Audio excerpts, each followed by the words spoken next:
Assalamualaikum warahmatullahi wabarakatuh. Kami dari kelompok 3 akan memaparkan materi kami tentang kelarutan dan fenomena distribusi. Kelarutan suatu zat dinyatakan sebagai konsentrasi zat terlarut di dalam larutan jenuhnya pada suhu dan tekanan tertentu. Kelarutan dinyatakan dalam milimeter pelarut yang dapat melarutkan suatu gram zat. Pelepasan zat dari bentuk sediaannya sangat dipengaruhi oleh sifat-sifat fisika dan kimia zat-zat tersebut serta formulasinya. Fenomena distribusi adalah suatu fenomena di mana suatu senyawa terdistribusi ke dalam senyawa yang tidak saling bercampur, di mana hal ini bergantung pada interaksi fisika dan kimia antara pelarut dan senyawa terlarut. Faktor-faktor yang mempengaruhi kelarutan suatu zat. Yang pertama, pengaruh pH. Zat aktif yang sering digunakan di dalam dunia pengobatan umumnya adalah zat organik yang bersifat asam lemak, di mana kelarutannya sangat dipengaruhi oleh pH pelarutnya. Yang kedua, pengaruh temperatur atau suhu. Kelarutan zat padat dalam larutan ideal tergantung kepada temperatur. Kelarutan suatu zat padat dalam air akan semakin tinggi bila suhunya dinaikkan. Yang ketiga, pengaruh jenis pelarut. Kelarutan suatu zat sangat dipengaruhi oleh polaritas pelarut.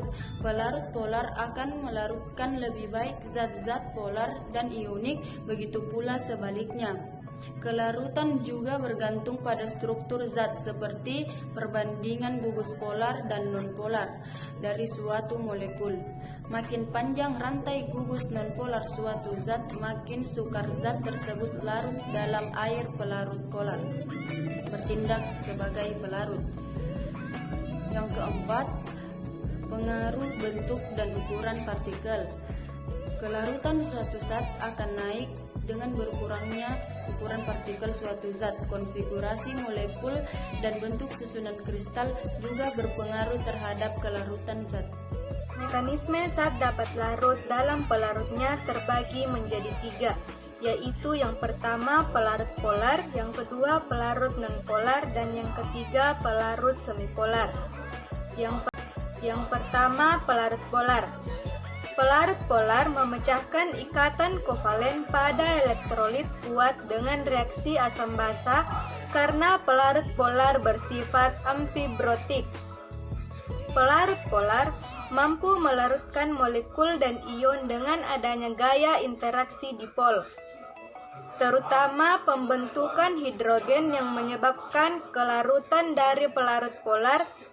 Zat terlarut harus bersifat polar karena seringkali harus bersaing untuk mendapatkan tempat dalam struktur pelarut apabila ikatan dalam molekul pelarut tersebut telah berasosiasi.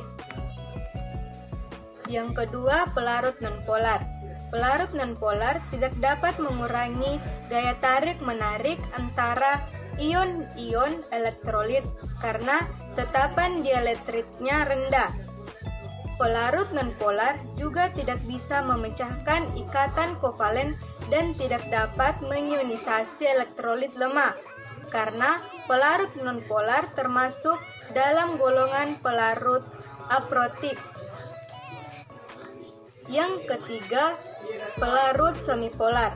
Pelarut semipolar seperti keton dan alkohol dapat menginduksi suatu derajat polaritas tertentu dalam molekul pelarut nonpolar, sehingga menjadi dapat larut dalam alkohol.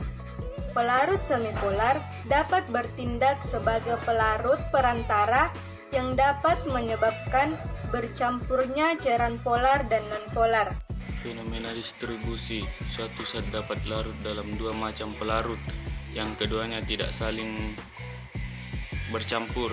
Jika ada kelebihan cairan atau suatu zat padat ditambahkan ke dalam campuran dari dua cairan tidak bercampur, zat itu akan mendistribusikan diri di antara dua fase sehingga masing-masing menjadi jenuh. Jika saat itu ditambahkan ke dalam pelarut tidak bercampur dalam jumlah yang tidak cukup untuk jenuhkan larutan, maka zat tersebut akan didistribusikan di antara kedua lapisan dengan konsentrasi tertentu. Koefisien partisi menggambarkan rasio pendistribusian obat ke dalam pelarut.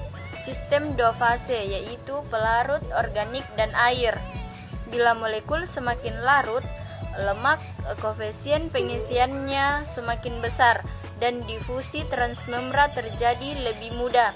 Tidak dilupakan bahwa organisme terdiri dari fase lemak dan air, sehingga bila koefisien partisi sangat tinggi ataupun sangat rendah, maka hal tersebut merupakan hambatan pada proses difusi zat aktif.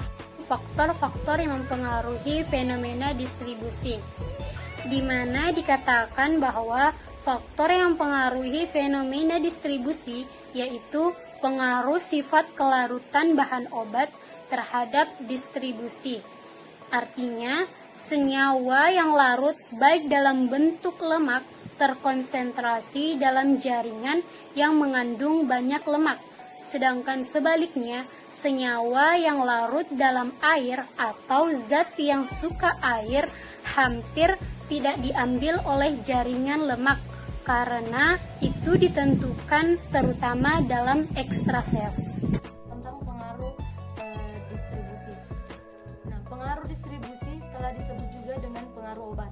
Artinya, membawa bahan obat terarah kepada tempat yang diinginkan dari segi terapeutiknya.